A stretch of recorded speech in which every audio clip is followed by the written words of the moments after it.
Espíritu Santo, palabra en acción, tu casa. El tema de hoy es la batalla diaria. La batalla diaria. Y vamos a hablar de una batalla diaria que todos los cristianos tenemos. Y es la batalla contra el pecado. La batalla diaria contra el pecado. A veces uno no quisiera compartir esto, pero hay la necesidad de que como pueblo de Dios podamos estar conscientes que todos nosotros tenemos una batalla constante contra el pecado. Y escuche, y es una batalla que realmente nos hace mucho daño si nosotros no la combatimos en el nombre de Jesús. Vamos a leer Hebreos capítulo 12, versículo 4 en la Nueva Versión Internacional. Dice: en la lucha que ustedes libran contra el pecado, todavía no han tenido que resistir, dice, hasta derramar su sangre. Y acá nos da la idea de dos boxeadores. Uno que es gigante de los pesos pesados y otro es, pues ni a pluma le llega. Pero los dos se enfrentan y de repente hasta en el 12º round es que el que no le llega a peso pluma le da un knockout al de pesos pesados y lo derrota. Pero su derrota no ha sido fácil. Ha derramado su sangre, tal vez le han pasado la nariz a otro lado, le han reventado los labios, tiene inflamado un ojo, pero al final él derramó su sangre allí enfrente de un gigante y lo pudo vencer. Hay 3 pensamientos sobre el pecado y me llama mucho la atención. Vea estos pensamientos. Dice: del pecado, lo peor es la perseverancia. Del pecado, lo peor es la perseverancia. Número 2, el pecado ofende a Dios, lo que perjudica al hombre. Vea, las dos cosas muy interesantes. El pecado ofende el nombre de Dios, pero también perjudica al hombre. Y encontré este otro, es del escritor John Owen, algo así se escribe. Dice: mata el pecado o el pecado te matará a ti. Mata el pecado o el pecado te matará a ti. Y estaba leyendo precisamente un libro de él. Y él pone una ilustración que me llama mucho la atención. Y dice que en el interior del gran país, algunos dicen que es continente, Australia, hay una serpiente que se llama taipán. No es xelapán, no. Es taipán. Escuche. Y dice que esta serpiente tiene un veneno tan mortífero que puede matar a 100 de personas. Yo no había escuchado de esta serpiente taipán, que puede matar a 100 de personas. Ahora, ¿qué hiciera usted con este animalito en su casa, en su sala? O mejor dicho, si se lo encontrara en la cama. ¿Ah? Alguien dijo lo cierto. ¿Qué?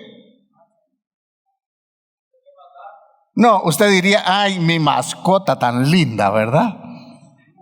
Hoy en día la voy a chinear, y mejor si mis hijos juegan con ella. No, usted sabe, lo primero las señoras agarrarían, aunque sea una chancleta, con aquellas que chancletean a los niños, tratarían de matarla. Yo trataría de ir a buscar un palo grueso para matarla, o si es posible un machete, o si tuviera una pistola para matarla. ¿Por qué? Porque hay un peligro que si yo no la mato, ella me va a matar a mí. Y el pecado así es. Fíjese que el pecado consiste en una actitud que se traduce realmente en acciones en contra de nuestro Dios y su palabra. Es otra definición de pecado. El pecado consiste en una actitud que se traduce en acciones en contra de Dios y de su bendita palabra.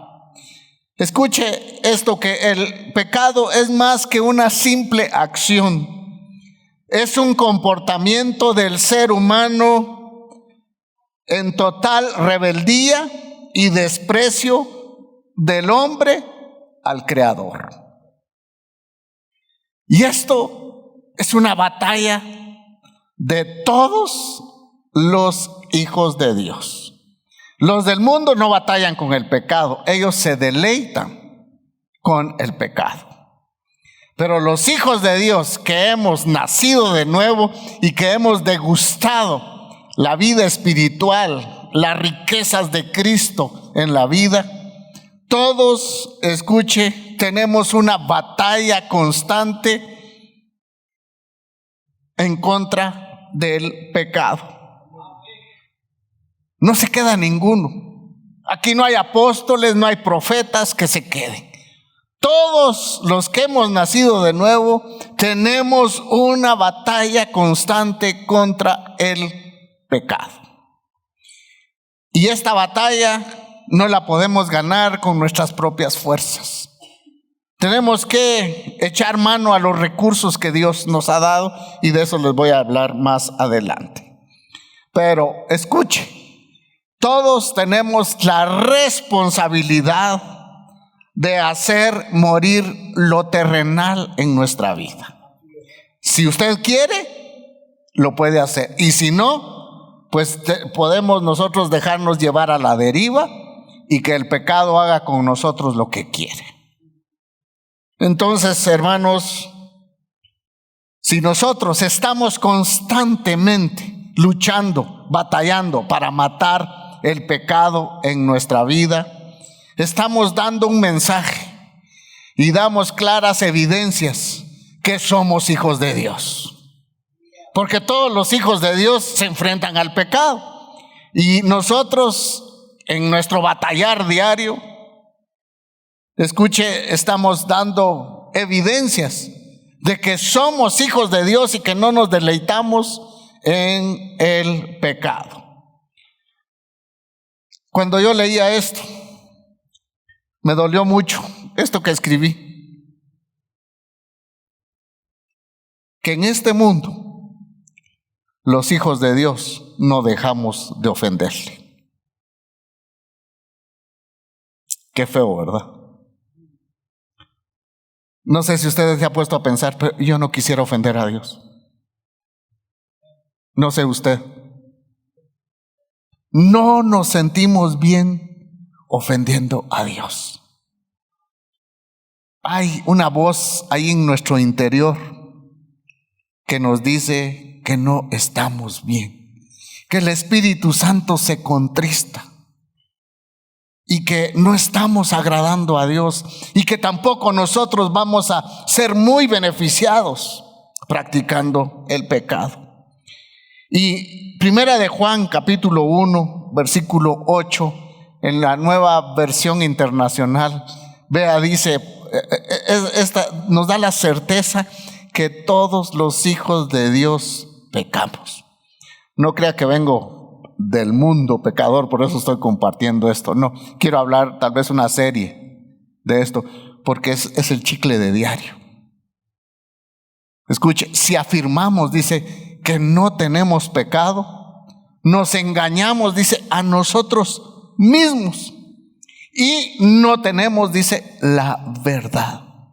Eso quiere decir que si yo vengo a decir, no, yo no le fallo a Dios, yo llevo una vida perfecta, la Biblia me llama a mí mentiroso. Porque todos ofendemos, ya sea en palabra o en hechos, en pensamientos, ofendemos el nombre de Dios. Cuando usted se enoja con sus hijos y los agarra a chancletazos y pierde el norte, está ofendiendo a Dios. Cuando usted, esposo, está en una discusión y se va al trabajo sin arreglar las cuentas con su esposa, está ofendiendo a Dios. Usted, hermana, que no le da el desayuno a su esposo porque no le pasó el gasto, bueno, se lo merece. No, si usted dice, ay no, es que lo que me hizo mi esposo hace 35 años. Aquí lo llevo en el corazón, atravesado, mire, ofendiendo a Dios. Todos ofendemos a Dios. En las ingratas redes sociales no sé dónde se detiene usted. Ofendemos a Dios. Y esos condenados aparatitos, ¿verdad? Si uno mira constantemente una imagen, le salen otras iguales. Como que le adivinaran a uno, esto le gusta, ¿verdad? Y se lo están repitiendo a uno constantemente. Y es ahí donde muchas veces no tenemos nosotros, hermanos, el dominio propio para pasar esas páginas, sino que nos deleitamos en muchas cosas. Hay hasta ingratos memes que son de verdad hasta chistosos, pero muchos son muy vulgares. Y si usted y yo nos deleitamos con eso, estamos ofendiendo a Dios. Cuando no le damos lugar a la palabra de Dios en nuestra vida, le ofendemos. Cuando nosotros no nos levantamos y buscamos el rostro de Dios y oramos, estamos ofendiendo a Dios. Entonces yo decía, en este mundo los cristianos no podemos dejar, escuche, de fallar a Dios. Le fallamos constantemente. Por tanto, es necesario llevar una vida de confesión de pecados y de arrepentimiento. Si yo sé, por eso, hermanos, la oración del Padre Nuestro, cómo el Señor estructuró esta oración. Padre nuestro que estás en los cielos, santificado sea tu nombre, venga tu reino, hágase tu voluntad en el cielo como en la tierra, y el pan de cada día dánoslo hoy. Y ahí dice, y perdona nuestras deudas, como también nosotros perdonamos a nuestros deudores. Eso quiere decir que si nosotros no perdonamos a otros, hermanos, estamos ofendiendo a Dios. Entonces, por tanto, es necesario llevar una vida de constante confesión con el Señor y un constante arrepentimiento. Considere esto, 3 cosas muy importantes. Número 1, somos vulnerables. Todos, no se escapa nadie que no sea vulnerable al pecado. ¿Recuerda usted a David, el dulce cantor de Israel, aquel hombre conforme al corazón de Dios? Era vulnerable al pecado. Y no solamente fue vulnerable, sino cayó en pecado. Y su pecado le trajo, hermanos, costosas facturas a su vida y a su familia.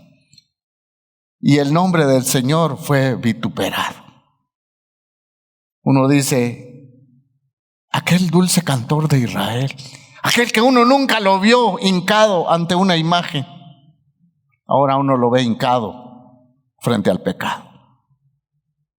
No hay nadie que no sea vulnerable al pecado. El hijo pródigo, aquel que se fue a la casa, tenía todo en la casa, ¿verdad? ¿Qué le faltaba? Nada.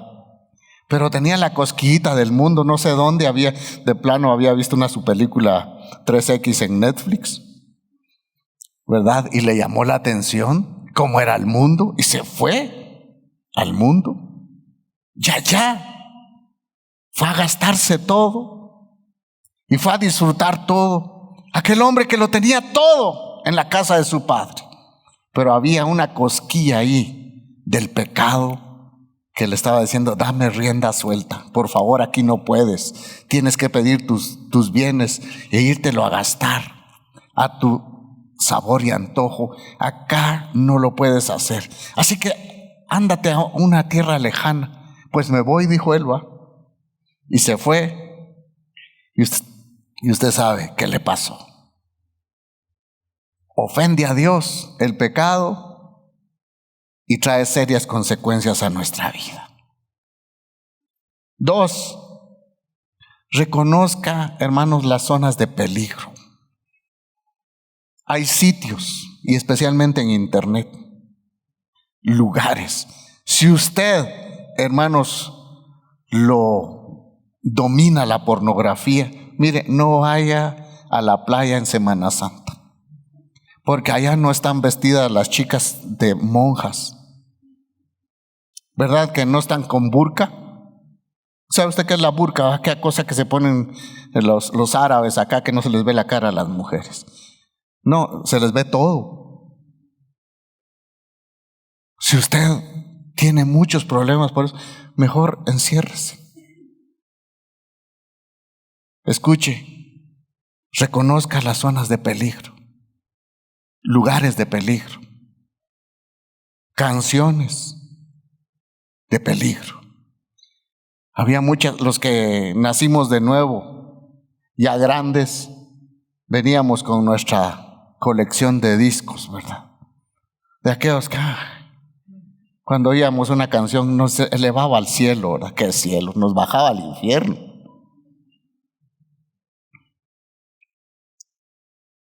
Y usted tal vez, los de mi época, tal vez se acuerdan todavía, por tu maldito amor. Ay, ay, ay, ay, ay. Deme otra. Zonas de peligro. Yo recuerdo un hermano que tenía muchos problemas con el alcohol. Y él me dijo una vez, pastor, ¿usted ha pasado con hambre cuando están cocinando tamales? Aquel olor tan rico. ¿Qué le dan ganas de sentarse uno ahí que le pasen un tamal, pues? Me dijo, mire, cada vez que paso cerca de una cantina, así siento el olor del guaro. Pues evite esos lugares. Evite a sus viejos amigos. Porque tal vez a usted le costó un montón dejarlo. Y otra vez la agarró. Y como dijo una hermana, si el alcoholismo es una enfermedad, la enfermedad ellos la disfrutan y yo pago las consecuencias como familia. Hermanos, hay zonas de peligro. Hay un stop allí, una luz roja. ¿Usted recuerda quiénes tenían esa luz roja ahí? Adán y Eva. Esto no pueden hacer. Porque el día que lo hagan, ciertamente morirán. Una zona roja, no pueden, zona de peligro.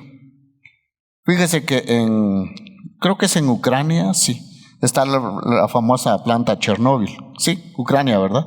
Los historiadores. Sí, sí, ¿verdad? Ucrania. Ahora medio abrieron ya algunas instalaciones, no las cercanas a donde está la central atómica, para ir a ver los paisajes, cómo se destrozó todo. Pero yo he visto solo documentales y en cada espacio hay un gran rótulo. Peligro, peligro, no se acerque, no pase este límite. Hay una advertencia y Dios muchas veces nos da esas zonas de advertencia para que tengamos nosotros el cuidado. Usted se recuerda cuál fue la zona de peligro de Sansón. No, ese no fue Sansón, fue Sansón. ¿Cuál fue la zona de peligro de Sansón? La famosa Dalila. Significa codiciable. Eso significa el nombre de Dalila. Pídanme esa mujer. Yo la quiero. Sus papás le dijeron, hijo, ¿acaso no hay patojas en palabra en acción? ¿Por qué se van a otro lado a buscar? Hijo, esa es filistea. No te va a ir bien. No, pero es que ella me agrada. Su zona de peligro. encontró un rótulo: peligro, no te acerques a Dalila. Pero sus pasiones, como dice Santiago, que aquello, escuche, dice Santiago, luego cuando el deseo es concebido en el corazón, se engendra el pecado. Y el pecado, una vez dice que se ha consumado, da a luz que la muerte. ¿Qué le pasó a Sansón por no cuidar la zona de peligro? El nombre de Dios fue vituperado primero y después él pagó las consecuencias. Número 3, reconozca cuando ha fallado. Hermanos, y esto, el fracaso de muchos cristianos no es tanto fallar, fíjese, no es tanto fallar, porque todos fallamos, sino el ser suficientemente humildes para reconocer su pecado. Ese es el problema. No es tanto que sean infalibles, no. El problema es que no somos muchas veces lo suficientemente humildes para reconocer que hemos fallado a Dios, arrepentirnos, pedir perdón. La historia de los cristianos es esta. Muchos fallan, pecados escondidos por allá, y solamente dicen que se arrepienten cuando sus trapitos les sacan al sol. Y eso es lo peor. Entonces uno se arrepiente por las consecuencias. Y eso no nos debe pasar, hermanos. Si nosotros le fallamos a Dios y nadie se dio cuenta, vayamos, corramos al altar, corramos al trono de la gracia y le digamos: Señor, perdónanos, limpia mi corazón. Señor, ayúdame, dame de tu gracia para poder ser fuerte en medio de más tentaciones. Proverbios 28:13 dice: quien encubre, dice, su pecado, y esta versión dice, jamás prosperará. Jamás prosperará. Quien lo confiesa y lo deja, dice, que haya perdón. Ese es Dios, hermanos. Aunque le fallemos, si le confesamos nuestras faltas, Él es abundantemente lleno de misericordia y gracia, que nos perdona todos nuestros pecados y nos limpia de toda maldad. Ese es el Dios que nosotros tenemos. Entonces la victoria consiste en que cuando le hemos fallado al Señor y vamos a Cristo en arrepentimiento y fe, su gracia nos transforma. La gracia de Él nos transforma. Nos transforma de pecadores a santos otra vez. Y uno dice, esto solamente la gracia de Dios nos puede dar. Yo quiero hablarle de 4 recursos que Dios nos ha dado. 4 recursos que Dios nos ha dado para ser nosotros victoriosos en o sobre el pecado. Para matar el pecado. 4 recursos. Usted lo sabe, esta noche solamente los vamos a mencionar nada más. Número 1 está la presencia de nuestro amado Espíritu Santo.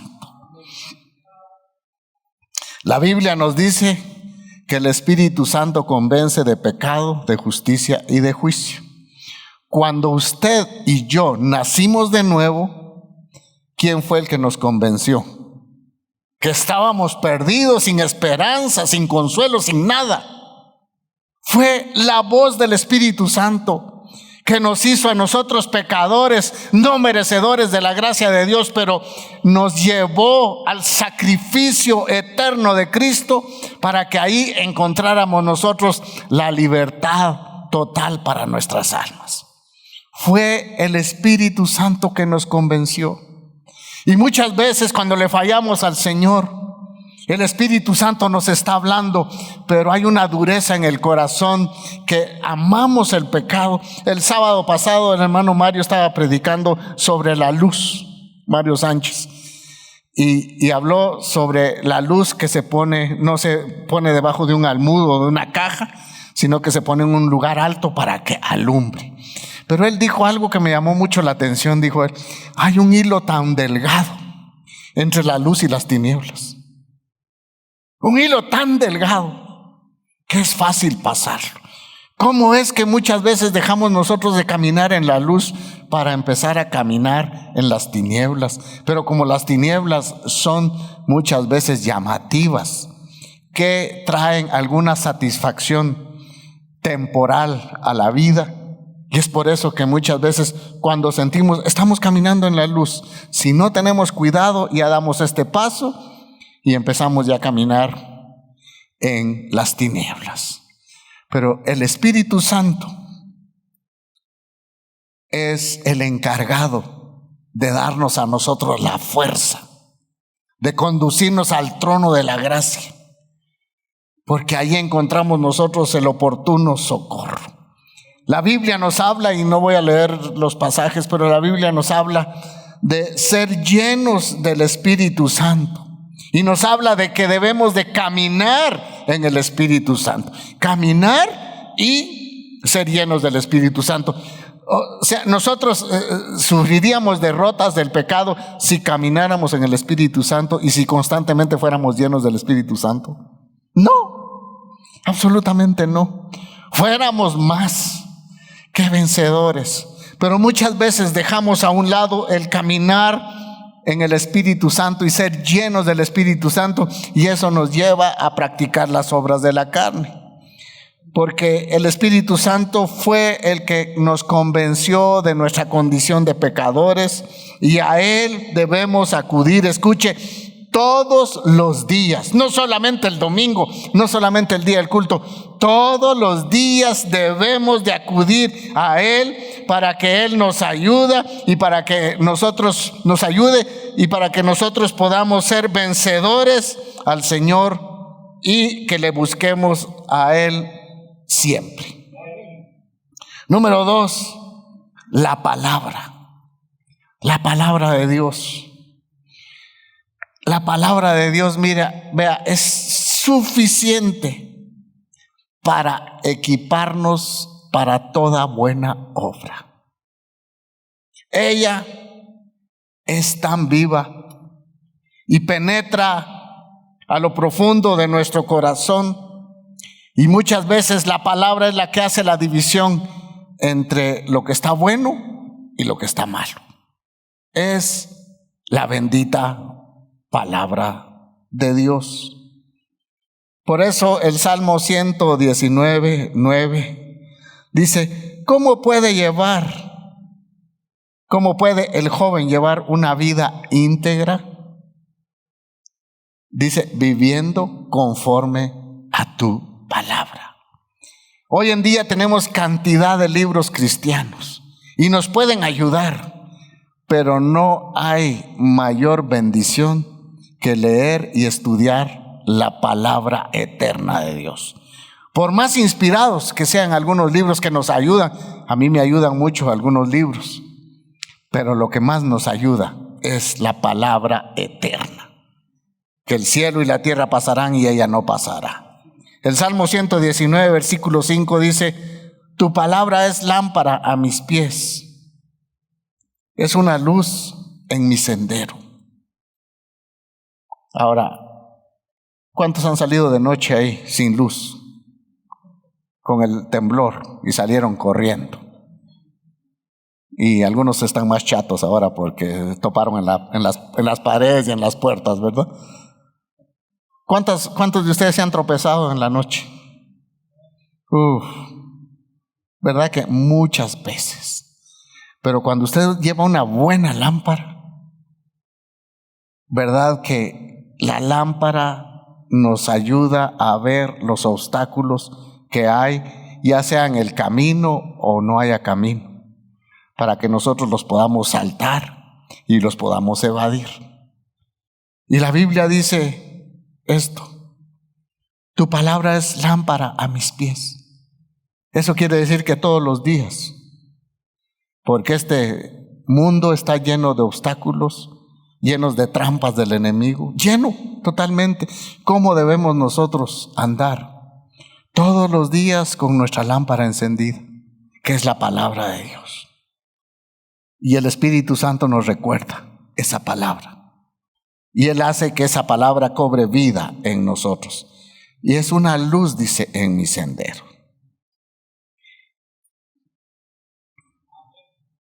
Y hermanos, el tercer recurso es la oración. La oración. Ay, hermanos, ¿cuánto se nos habla de oración? Y siempre hemos dado una definición de oración. Oración es aquello que todos los cristianos saben hacer y no lo hacen. ¿Por qué nos insiste tanto la Biblia en orar? Orar sin cesar. Que oremos continuamente. Que oremos, ¿sabe por qué? Porque en la oración es cuando uno se sincera con Dios, ¿verdad? Usted allí solito le puede decir: Señor, estas y estas y estas son mis debilidades. Y si usted las dijera en público, se pusiera más rosado de lo que es. Porque le diera mucha pena, nos diera mucha pena a nosotros que otros escucharan nuestra sinceridad de lo que nosotros somos, de las intenciones de nuestro corazón. Ay, Señor, mira, yo le quiero retorcer el pescuezo a fulano de tal, a mi esposa. Eso no le diría a usted en público, porque lo van a demandar. Lo van a acusar de violencia intrafamiliar. Ay, que quiero matar a estos güiros que no los aguanto. No lo haría usted, pero con el Señor, usted sabe que no está la palabra en nuestra boca y Él ya la sabe toda. Y cuando nosotros llegamos sinceramente delante de Dios, decir: Dios, yo no puedo ser vencedor, yo no puedo ser lleno del Espíritu Santo, yo no puedo caminar en tu palabra. Señor, por favor, ayúdame, ten misericordia de mí, socórreme, Señor, ayúdame en todas mis debilidades. La oración, escuche, es lo mejor que podemos hacer para combatir el pecado. Jesús, el Hijo de Dios, tuvo que orar diligentemente para salir en victoria cuando Él iba a ir a la cruz. ¿Cuánto más usted y yo lo debemos de hacer? Él le dijo a los discípulos allá en el Getsemaní, en Mateo 26:41, estén alerta. Vea, y esta palabra resuena todavía hoy a nuestros oídos. Estén alerta y oren para que no caigan en tentación. Entonces, si los cristianos caemos, ¿por qué es? Porque no oramos. Esa fue la sabia advertencia de Jesús. Fíjese que estén alertas y oren para que no caigan en tentación. Y Él dijo: el espíritu está dispuesto, pero el cuerpo es débil. A veces aquí adentro está esa intención de orar. Ay, Señor, mañana me voy a levantar a las 6:45 a orar. 15 minutos después me baño.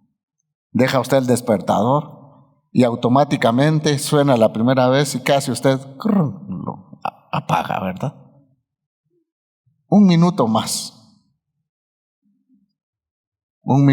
y es media hora de ronquidos. Nos quedamos dormidos. No, mejor lo voy a hacer en la noche. Cansado lo podemos hacer.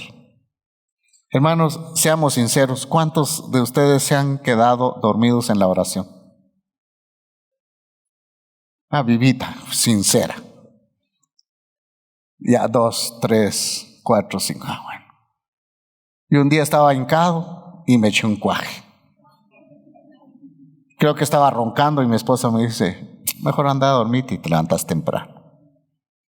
La carne es tan debilucha. Pero usted sabe que hay una fuerza sobrenatural y es Dios, el Espíritu Santo, que le puede dar esa fuerza a nuestro cuerpo. Solamente una disposición. Vea, levantémonos. Deje una palangana de agua con hielo para lavarse la cara y ahí va a ver, usted lo va a poder hacer. Las primeras veces cuesta. Hermano, no es para bien de nadie más, es para bien de usted, porque Dios no quiere que usted pague las consecuencias. Escuche, ¿qué pasó con los discípulos? Se durmieron, lo dejaron de hacer y dos palabras que vinieron a la vida de ellos: temor e incredulidad. Se apoderaron de ellos. Marcos 14:50 dice: entonces todos lo abandonaron y ¿qué? Y huyeron. Todos lo abandonaron y huyeron. ¿Por qué? Porque no estuvieron dispuestos a velar. Dice que 1 hora, pero 1 hora, Señor, es mucho. No, empiece con poco. Mida sus metas de oración. Usted es bueno para medir otras metas. Mida sus metas de oración. Hermanos, y Números 4.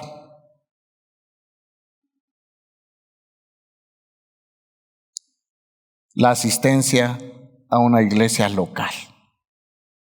Hermanos, yo no creo tanto en los miembros de una iglesia cibernética. No, es que yo asisto a la iglesia en Ecuador. Allá está mi iglesia. Yo veo todos los cultos. No, hermanos, congregarnos es unirnos como personas que hemos sido lavados y santificados por la sangre de Cristo y poder congregarnos y poder adorar juntos a Dios. Hermanos, en la iglesia local es donde tenemos, a veces cuesta tener comunión, pero ¿verdad que medio nos conocemos acá? ¿Verdad? ¿O sí? Algunos nos caen mal, pues, no. No, ¿verdad que con algunos nos conocemos, aunque sea un Dios te bendiga? Qué bonito, un buen saludo. Y si no, haga amigos. Vea, eso nos ayuda mucho. Donde tenemos comunión unos con otros, nos edificamos juntos, escuchando una palabra de profecía, adorando a Dios juntos, cantando a Dios juntos. Hermanos, nos edificamos. Nos estimulamos al amor y a las buenas obras, dice Hebreos 10:24. Para eso nos reunimos. Y también la iglesia es un centro donde nosotros servimos. Pero en medio de todo esto, ¿por qué usted es salvo? Fíjese que usted y yo somos salvos por amor. Porque Dios nos amó. Nos amó. ¿Para qué? Para limpiar nuestros pecados. Para hacernos una nueva criatura. Una nueva creación. Él nos convenció y nos perdonó nuestros pecados. ¿Por qué? Por amor. Y muchas veces cuando uno le falla a Dios, uno siente como que Dios ya no lo ama igual. Y ese es el peor engaño de Satanás. ¿Qué hace alguien que está practicando el pecado? Lo primero que hace, ya no venir a la iglesia, ¿verdad? Lo primero que hace, ya no congregarse. ¿Por qué? Porque no se sienten bien. Y muchas veces no nos sentimos bien y decimos que Dios, sentimos allá en el corazón como que Dios ya no nos ama. Y usted sabe que Dios nos sigue amando igual. Nos ama igual. Y por eso está la vocecita del Espíritu Santo, que volvamos a Él y que le pidamos perdón y disfrutemos el perdón que solamente Él nos puede dar. Hermanos, cuando le fallamos a Él, el amor de Dios ahí está. Nos sigue amando y por eso nos da otra oportunidad. Venid a mí y estemos a cuentas. Si vuestros pecados fueren rojos, vendrán a ser como blanca lana. Dios ha prometido que a medida que usted y yo hagamos uso de los recursos que Dios nos dio, porque Dios no nos dejó sin recursos, Dios nos dejó recursos para pelear la buena batalla. Progresivamente, escuche, a medida que usted y yo hagamos uso de los recursos que Dios nos da, progresivamente habrá cambios en nuestra vida. No podemos seguir iguales si nosotros practicamos los principios que Dios nos dio. Dios nos ama y desea que seamos más que vencedores sobre el pecado, porque el pecado trae, escuche, serias consecuencias. Ofende a Dios y las consecuencias las pagamos nosotros. Esa factura el diablo no la muestra. El rey David un día quería predicar sobre eso. Le vinieron 5 consecuencias a su familia por haber ofendido a Dios. Dios lo perdonó, sí, pero las consecuencias quedaron. Y él las pagó muy, pero muy duro. ¿Y Dios qué quiere? Que usted y yo no paguemos las facturas. Ya hemos pagado muchas facturas de vivir, de servirle al diablo. Pero Dios ya no quiere eso. Y termino leyendo Santiago, en el versículo 13, que nadie dice, al ser tentado, diga, Dios quien me tienta, porque Dios no puede ser tentado por el mal, ni tampoco tienta Él a nadie. Todo lo contrario, dice el versículo 14. Cada uno es tentado cuando sus propios malos deseos lo arrastran y lo seducen. Los que hemos vivido en el mundial, eso que practicábamos antes, nos presenta el diablo porque nos llamaba la atención, porque somos carne todavía. Escuche, y luego que el deseo ha concebido, la concupiscencia, dice otra versión. El deseo ha concebido, dice, engendra aquel pecado ya en el corazón. Y el pecado, una vez, dice que ha sido consumado, da a luz la muerte. Muerte acá significa separación de Dios, pero si se sigue practicando un pecado, hay serias consecuencias con la muerte eterna. Y eso es lo que Dios quiere, que nos libremos. Así que esta noche no es para, gloria a Dios. Pero creo que como cristianos podemos saber otra cantidad de doctrinas, pero si no matamos a esa serpiente, ¿se recuerda cómo se llama la serpiente? Taipán, ya se le quedó a hermano Wilter. Taipán. Puede matar a 100 personas. El pecado puede traer hasta la muerte eterna, una separación, porque no estamos siguiendo el consejo de caminar a la luz de la palabra, sino le estamos dando rienda suelta. Cuando practicamos un pecado, le estamos dando rienda suelta a los deseos de nuestro corazón, a la concupiscencia que hay allí. Espíritu Santo, palabra en acción. Tu casa.